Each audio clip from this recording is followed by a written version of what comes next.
Hello everyone. Previous classes में हमने food के दो टॉपिक कवर कर लिए थे जो आपका सिलेबस है, that is sources of food and components of food. वो दोनों हमने कवर कर लिया था। ये थर्ड टॉपिक जो बच गया था, cleaning food, how do we clean food, ये लास्ट टॉपिक है जो फूड से रिलेटेड है पेपर 2 साइंस के लिए। इसके बाद हम लोग PYQs करेंगे। अगर आपने पुरानी वाली दो वीडियो नहीं देखी है, बहुत ही कम ड्यूरेशन में मैंने बनाया है, आई थिंक 7 मिनट्स की होगी या 10 मिनट्स की होगी। छोटे छोटे टॉपिक्स को उसमें मैंने कवर कर रखा है, आप एक बार जाके उसको पूरा देख लो। क्लीनिंग फूड में जो भी पढ़ाने जा रही हूँ ये लास्ट टॉपिक होगा और ये भी काफ़ी छोटा वीडियो है, तो एक बार आप इसको समझिए। सबसे ऊपर मैंने लिखा है how we can clean our food. हम लोग अपने भोजन को क्लीन कैसे कर सकते हैं, क्लीन इन सेंस कि हम उसे साफ कैसे कर सकते हैं। Separation of substances, separation of substances से हम ये समझ सकते हैं, जैसे आप घर में चावल होता है ना, तो चावल में बहुत सारे कंकड़ पत्थर मिले होते हैं, कुछ दालें भी मिली होती हैं, तो हम लोग उसको चावल से सेपरेट करके साइड हटाते हैं। हाँ, तो साइड हटाने से वो हमारा जो चावल वो बिल्कुल क्लीन हो जाता है, खाने लायक हो जाता है, तो दैट इज़ सेपरेशन। उसको हम लोग सेपरेट करके साइड कर देते हैं। Mixture, a mixture is made up of 2 और मोर प्योर सब्सटेंसेस। तो ये जो हमने सेपरेशन किया उसमें मिश्रण होता है, यानी मिक्सचर होता है। वो कैसे बन के मिलता है? 2 और मोर प्योर सब्सटेंसेस। कुछ प्योर सब्सटेंसेस होते हैं, कुछ इम्प्योर सब्सटेंसेस होते हैं जो उस चावल में या दाल में मिले हुए होते हैं, उनको हम लोग बिल्कुल सेपरेट करके निकाल देते हैं। कंपोनेंट्स होते हैं pure substance which are present in a mixture called components. वो प्योर सब्सटेंस जो उसमें उस मिक्सचर में प्रेजेंट होते हैं उसको हम लोग कंपोनेंट्स बोलते हैं। कोई भी मिक्सचर वो कंपोनेंट से बना हो सकता है, ठीक है। Most of the thing which we use in our daily day-to-day life called mixture, like air, sea water, rock salt, milk, tea, coffee, sugar cane juice, ये सारे क्या है? ये हम लोग हमारे रोज़मर्रा के जीवन में इन सारे मिक्सचर्स का यूज़ करते हैं, इन सारे मिश्रणों का यूज़ करते हैं और इनसे ही हम एनर्जी गेन करते हैं और हमारी लाइफ सुचारू रूप से चलती है। थोड़ा सा एयर के बारे में जान लेते हैं। एयर क्या है? ऑक्सीजन, नाइट्रोजन, कार्बन डाइऑक्साइड और अदर गैसेस का मिक्सचर है। ये सारे इन गैसेस का मिक्सचर है, मिश्रण ऑफ दीज गैसेस, ठीक है। तो एयर में क्या क्या प्रेजेंट होता है? ऑक्सीजन, नाइट्रोजन, कार्बन डाइऑक्साइड, ये सारे गैसेस और कुछ अदर गैसेस भी प्रेजेंट होते हैं एयर में। तो ये भी एक मिक्सचर है जो हम डे टू डे लाइफ में यूज़ कर रहे हैं, ठीक है। अब एक नेक्स्ट टॉपिक है इसमें, रीज़न, क्यों सेपरेशन करना होता है हमें। The mixture are separated into their components for various purposes. बहुत सारे पर्पस होते हैं जिनकी वजह से हमें उनकी सेपरेशन बहुत ज़रूरी होती है। जैसे चावल में पाया जाने वाला कंकड़ अनडिज़ायरेबल है, तो इसको हम लोग सेपरेट करेंगे। अनडिज़ायरेबल का मतलब ये होता है कि उसकी हमें कोई नीड नहीं है, कोई डिज़ायर नहीं है, उसका कोई काम नहीं है, तो उसे हमें हटाना ही पड़ता है। कंकड़ तो हम खा नहीं सकते, पत्थर तो हम खा नहीं सकते, हमें चावल खाना है।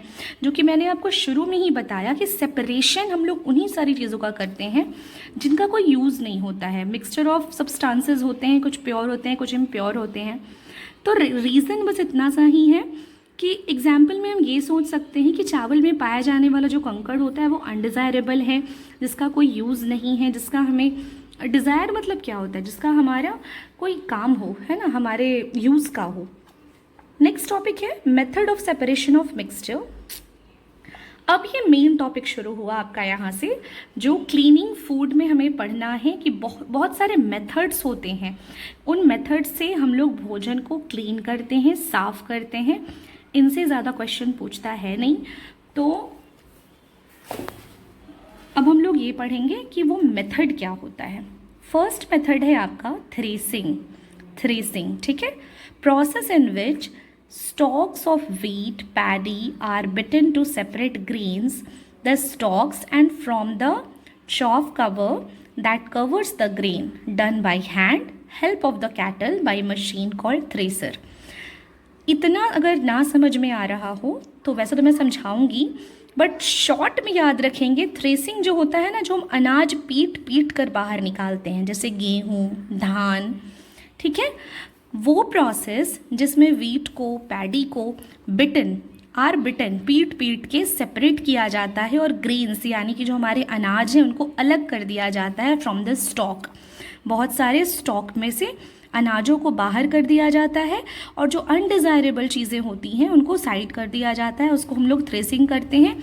और ये हमेशा हाथ से होता है, डन बाई हैंड, और या तो हेल्प ऑफ द कैटल्स के, या कभी कभी आजकल थ्रेसर मशीन भी आ गई है तो मशीन से भी लोग कर देते हैं समय की बचत करने के लिए।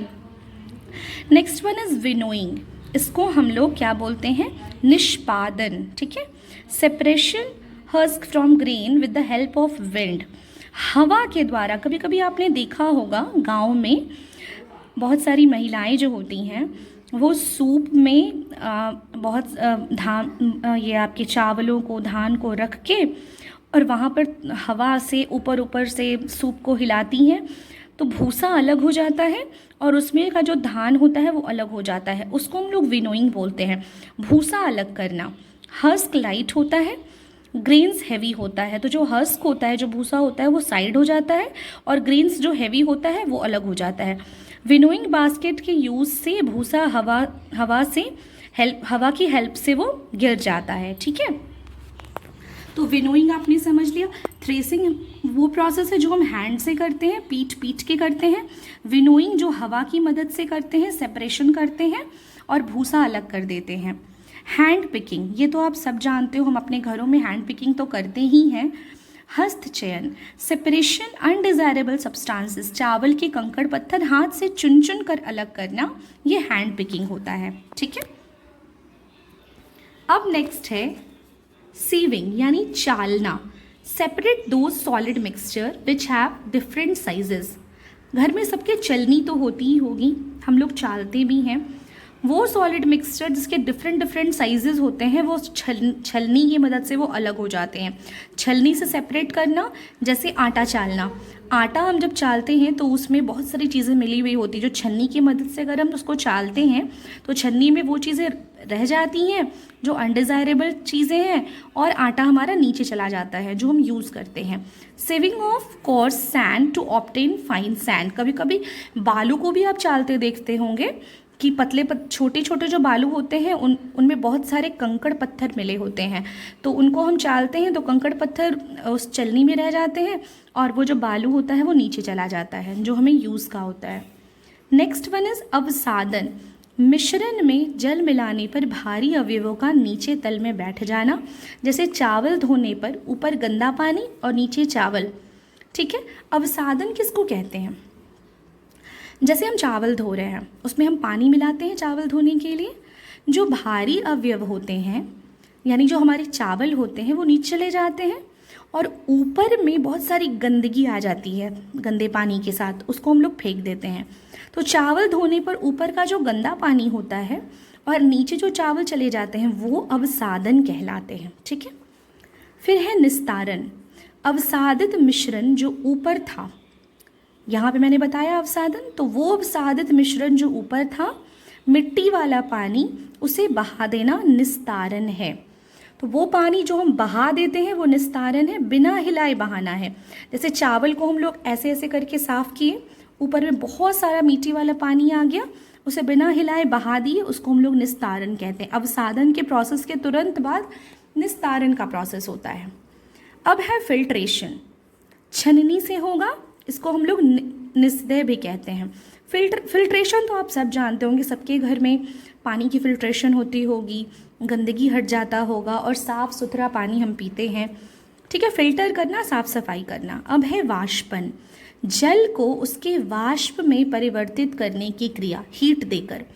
जैसे हम बता रहे हैं कि आप चाय बनाते हो या आप पानी बॉईल करते हो तो आप नीचे हीट देते हो, ठीक है, बर्तन को वहाँ पे रख के हीट जलाते हो तो वो ऊपर वाष्प बन जाता है, भाप जैसा, है ना।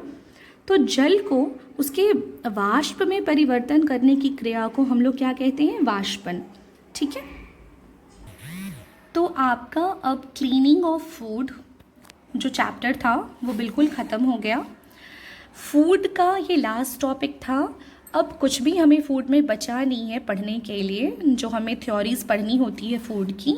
ये लास्ट टॉपिक था। आप इसका एक छोटा सा नोट्स बना लीजिएगा, क्योंकि मैंने बहुत ही कम ड्यूरेशन का डाला है। ये भी वीडियो मुश्किल से 10 to 12 मिनट का होगा, और एक दो वीडियो और है फूड से रिलेटेड, 2 वीडियो और है।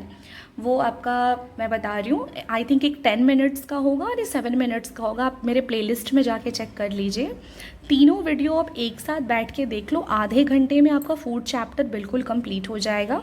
एक छोटा सा नोट्स तैयार कर लो, क्योंकि अब नेक्स्ट क्लास में अभी तक के पूछे गए सारे सीटेट में जो फूड से रिलेटेड क्वेश्चन आते हैं वो PYQs में लगाऊंगी। Thank you, all the best.